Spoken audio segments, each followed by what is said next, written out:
Welcome to Chillin' 101. We hope this video helps. You start right now by confirming your iPhone model and iOS version so you know which battery firmware applies. Back up the device to iCloud or Finder. Once done, make sure the backup completes. Charge to over 20% or plug in a light. This prevents shutdown during diagnostics. Gather tools, a pentalobe screwdriver and a spudger. These first steps avoid data loss and allow safe disassembly. Do not proceed until backup and charge are verified. Once done with prep, check settings battery health and read the unverified message. Note any serial mismatch. Power the iPhone fully off.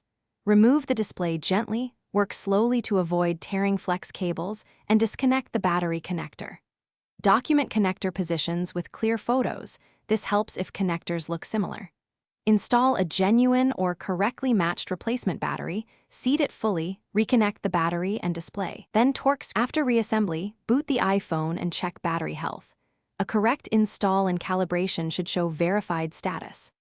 To calibrate, charge uninterrupted to 100%, then use the phone until it shuts down and recharge to 100% again. This helps the system measure capacity accurately. If the unverified label persists, power down and recheck connectors and seating. Once connectors are confirmed, consider reflash options if you have tools, or take it to Apple-authorized service.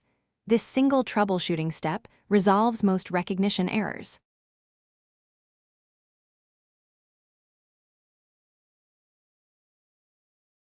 Thanks for watching. Consider subscribing if we helped you.